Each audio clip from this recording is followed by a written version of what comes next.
Hi, I'm Andrew, Hi, I'm Joy. and welcome to the Joyfully Golden Podcast. Good morning, Joy. Happy Tuesday. How are you? Doing good, doing great, doing fantastic. I feel blessed. I'm thankful. How are you? How are you I am doing? doing quite well. Had a good weekend with family, Hmm. a lot of good stuff, and really excited about today's episode. Awesome. Me too. Yes, I am. Yeah, so today we're talking about living a life with passion. Hmm. So you're easily a very passionate person, one of the most passionate people I know. So tell me, what does that word mean to you? So living with passion, it means a lot of different things, but I think practically, it just means living with excitement. I think just living with a sense of purpose that provides you with the energy to be excited about life. That's really the only way I think about it. Because it's really easy when you think about living with passion to think it has to be necessarily around the things that you like, the things you enjoy. But I do believe that when we're talking about a life with passion, it comes even in the moments in which you're not doing something that you're passionate about, in the moment in which you have to do the dishes but you don't want to do it, or you have to wash your clothes but you have to do it. Like, it to me means finding a way to, even in those moments, be passionate about life, still be excited about life. And I think it's something that I'm still on a journey to discovering, and I think it's something that I've gotten a lot better at Yeah. within the past few years of my life, and it's something that I hope to keep being better at. And the main reason why is because when I look back as far as I can remember, instances in my life in which I was living with passion and being passionate, they always have the best memories that I can remember. They always, I was excellent in whatever I was doing, and not that I didn't make mistake, but I always gave my best. Most of the time, I did an outstanding job, and most of the time, I was such a servant to the people that were around me. Like, I either made them laugh or made them happy or helped them with a service. But I just think every time in which I've lived with passion, every moment in which I've lived with passion, it was amazing for me and for the people around me. And I just think if I can find better ways to cultivate that, it just provides with an amazing quality of life, I think. But how about you? What are your thoughts when you think about living with passion? I think a lot of what you said, and the first word that comes to mind is purpose. Hmm. Like that you're deliberately, when you're passionate about something, that you care. Mm-hmm. And I think it's really important to care about the things that we do. There'll be the menial tasks and the day to day things that may not seem as significant, but over time, like you said, dishes and clothes. I mean, have you let a week or two go by and don't wash your dishes or your clothes, and all of a sudden it's all piled up, and you're thinking like, oh man, now I got to clean up this whole mess. And Uh-huh. so, to me, to live a life with passion means to do things that matter to you, do things Hmm. that inspire you, do things that bring joy and fulfillment into your life. Hmm. It doesn't have to be such a grandiose thing where maybe you make a lot of money or Hmm. that you're going to be well known for what you did, but it's something to where it's like it matters. Hmm. So passion to me means that it matters enough that you care, that you do take the opportunity to accomplish it. Hmm. And then on the other hand, that if you weren't, you would feel a loss Hmm. because you're living without that passion. That's good. That's really good. So when we talk about passion, there's a couple different areas of life that I'm thinking about. Okay. One of them would be, like your day to day. Hmm. The other one would be like relationships, and then maybe a third one That's a good could one. be like what you do like for work, like how you earn a living. So which one do you want to talk about first? And so, who I will say, let's talk about the day today, because I feel like that will be easily applicable to. I mean, we can talk about all of them, Right, but let's right. start with the day today. I think. Okay. So in your day to day, what do you find the passion in your day to day? So in my day to day, I mean, not to sound repetitive, but on my day to day, I find passion within my purpose. Just a sense of what I'm here for, a sense of where I'm going, a sense of what I'm trying to be as a human being, what I'm trying to be for my friends, what I'm trying to be for my family, who I'm trying to be for my wife, and that in itself gives me all the passion in the world, because I do think you can get passionate or pull passion from things that you do and things like that. But I think, at least in my case, nothing helps me be as passionate about life as the person that I want to be for the people that I care about. And when I think about that, it makes the things that could be difficult to do or could be mundane or I don't want to do, it gives them, I don't know, it just gives them a certain value and purpose, just to keep throwing that word around. And I really think it makes the whole difference in the world. And most of the people who have met me or who know me just know this about me, that I'm just very, driven, very excited about things, and I try to do the things I'm excited about. And a lot of that on a day-to-day basis comes from just the person that I feel like I'm meant to be and to become. And not just for me, but for the people that God has put in my life that are around me. And that just drives me. I wake up, think about that, and I'm on fire, It's like you're an authentic version of yourself. Yeah. Ooh, I like that. Yeah. That's a quote right there. I like that. Be an authentic version of yourself. Let's Live go. your life with passion. Hey, Yeah, I love I it. like it. Yeah, man, absolutely. How about you? What do you feel like helps you on a day-to-day? On a day-to-day basis, I definitely think having a purpose of what it is you're going to do that day, whether it's you're a step towards a long-term goal or just getting up. Too often, I think we find ourselves just wanting to hit that snooze button, or wanting to roll over, or maybe don't necessarily have like the morning routine thing down to where it's kind of like, okay, what am I doing today? Because if you think about it, every day you have the opportunity to your one decision. What is it they say? You're one decision away from changing the rest of your life.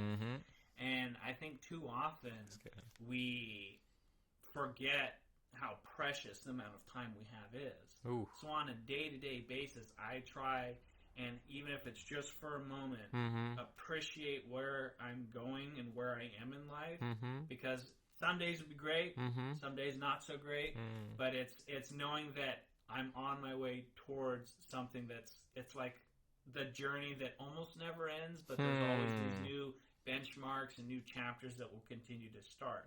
So my passion is just the anticipation, the looking forward to what is to come. That's good. And knowing that at the end of the day, as long as I get to wake up the next morning, so good. I get to continue the process and start it all over from the moment I wake up. So good. I love it. Love it. That's a beautiful answer.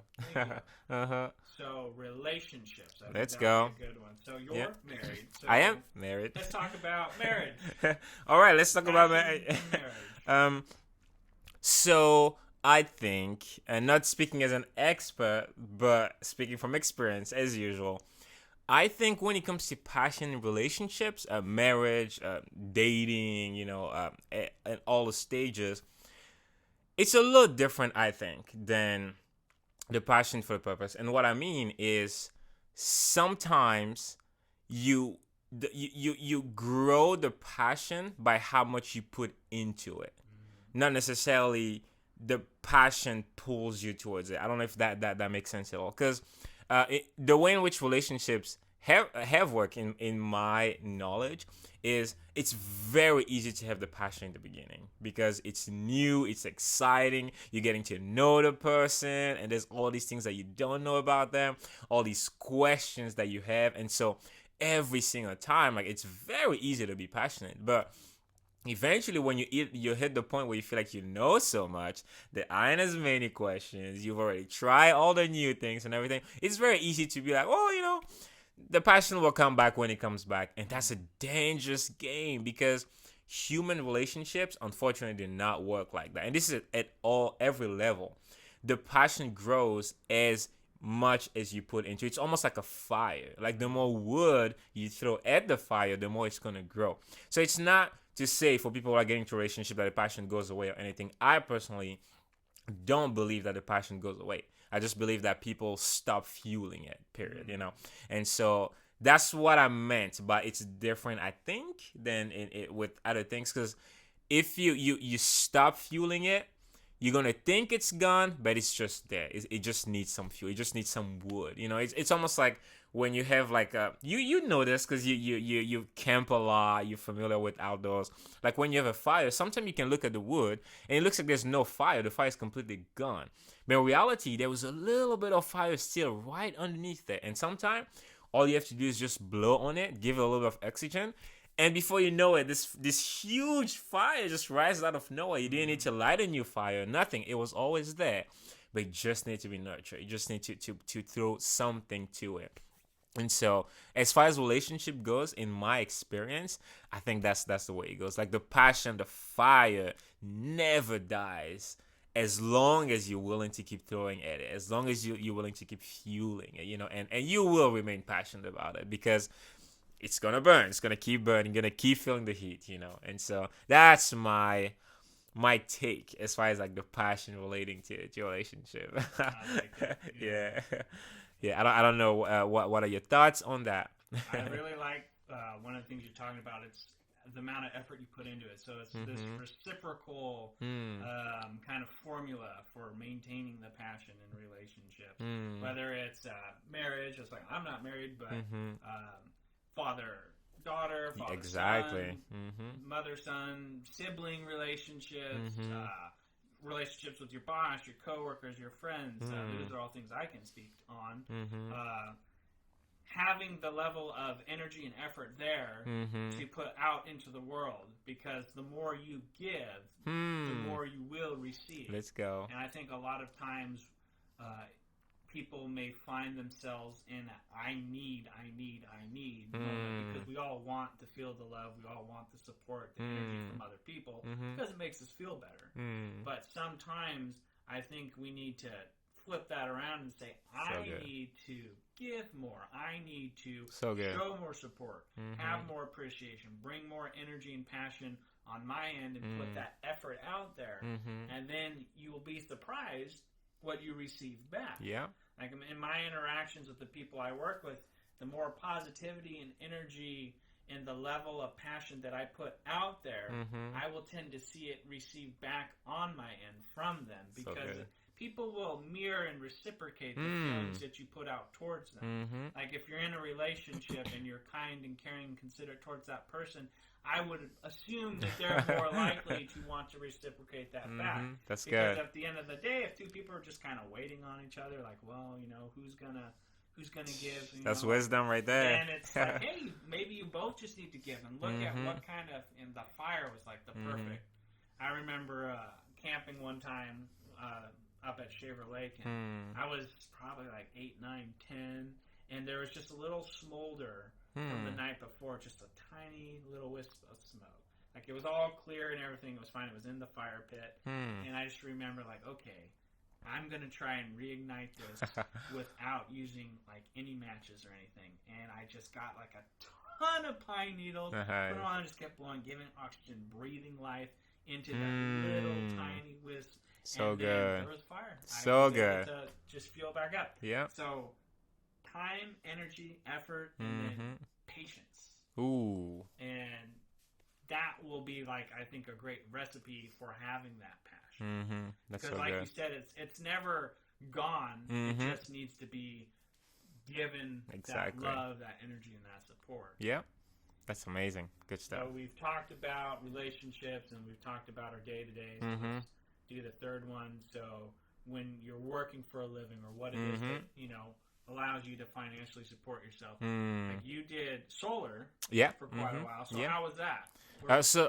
That was great. It was an amazing experience. It was new. It was different. It was challenging, and I'm still involved with the industry as well.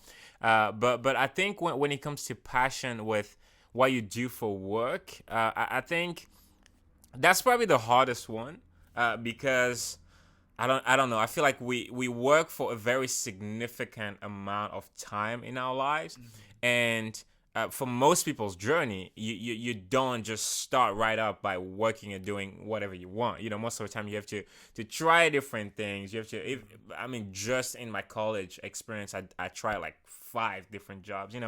And so and there's a lot of growth in there because you learn, because you get practical skills, you get to work with other people, to be in different environments, which all those are things that you can't just learn in a classroom. You have to learn them practically. But I think the hardest part about being passionate for work is because there is the notion of there is a work out there that will be ideal for you, that you will love, that you will be passionate about doing, that you would, it will meet every single one of your need as far as like your gifts, your talent. You'll be able to use every single one of them. And there is all the other jobs that I know of. And so I think when it comes to passion with that, I think there was a certain level of maturity that is required to be able to have passion when you're doing every other job but that one job. Because in reality, there's a lot of ideal jobs that people think about that are not really their ideal job. They think it's their ideal job because of everything they think the job is, but they don't really know. Because I've had that experience before in which I thought, oh my goodness, like this is the thing, within that moment. And that time I was like, I have to do this. And then I started doing it. And within like 2 weeks of doing it, it's not what I thought. I don't even like this much, And the way in which I look at it is your ideal job is a job that you create. Like when you have all the cards, you can decide when you work, you can decide what you do. That's an ideal job. Yeah. And because of the way the economy is, because of the way the world works, most people can't just wake up one day and do that and survive off of that. So I think the maturity of understanding that, and that you can achieve that. It's very possible. You can eventually get to the point where you decide when you work, you decide what you do. But there is a process to get there that takes doing all the other jobs. And I think once you understand that, you can be passionate about all the other jobs because it's moving you towards that job.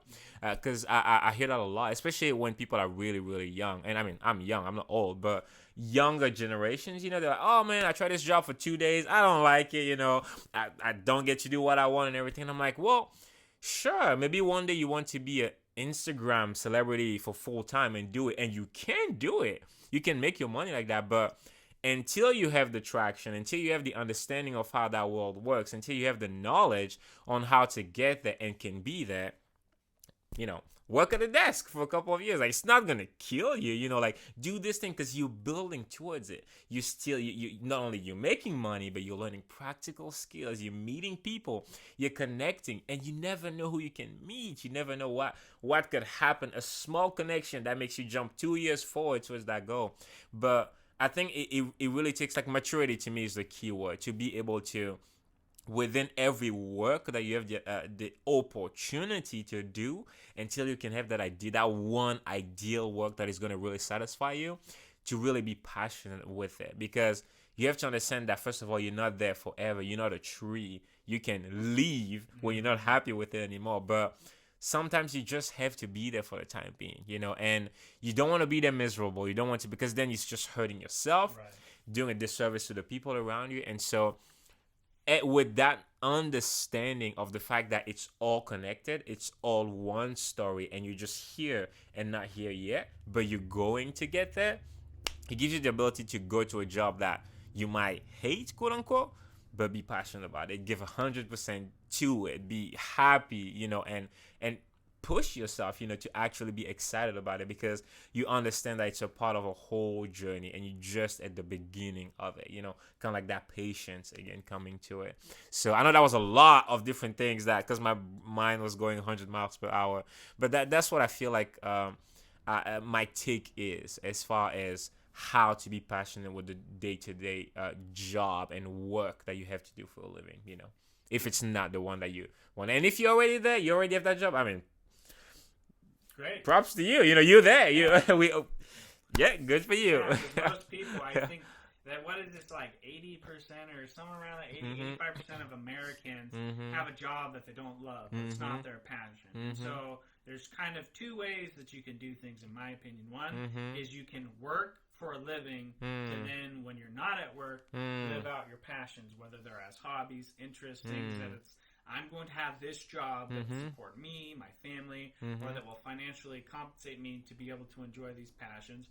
Or you decide that I'm going to take the risk and pursue my passions until they become Yeah. what allows me to, fuel it by the passion, and I can make money off that passion. So there's no right or wrong way of doing things. And I Exactly. think that's important. Yes. And I think with, social media and the technology and the more of an instant kind of gratification world that we live in, people may have fleeting passions when it comes to, oh, let me try this thing. Well, I don't like it. And that's okay. It's good to discover what you don't want to do, because that'll lead you on the journey to finding what it is you actually do want to do. If you run as fast as you can in one direction, you'll find out really quick whether you're going the right direction. Yep. And then you just need to change directions as you go. But having that maturity, knowing what the purpose of why you're there, why you're working there, what that does, what is it giving you, what practical skills you can learn from the job. Because say you wanted to be in the music industry and you wanted to be a music producer. Well, how are you going to learn those production skills, the technical skills, the management skills? What if you had that desk job where you got to learn how to work with other people, balance your time management, learning what rules, policy, regulation, learning how to develop relationships with people. Every single job that you do gives you some sort of skill or ability that can be applied Absolutely. to other aspects of your life. And then having the passion of knowing that I am developing myself more than anything with this job, and pouring 110% of your energy and effort into it is what's going to allow you to work towards fulfilling that passion. That's good. That's so good. So I think as we wrap up today, I really think the takeaway that we want, with all the different areas that we discussed, we believe that living a life with passion is just a better way to live. We believe it. I have experienced it. I'm sure you have experienced it. And so we hope that this starts a conversation in which, the people listening, watching can go ahead and wonder, how could I be a little more passionate tomorrow? Like on this, maybe this is super mundane, this day that I have, or maybe I don't really like this work, or my relationship doesn't feel as exciting in the beginning. How can I put something into it and like refuel that passion? Because if passion is there, if excitement is there, you'll be amazed in how the quality of your life is going to instantly change because of the place from which you live in your life, and that changes everything. So yeah. I love it. So until next time, take care and have a joyfully golden week. See you next time.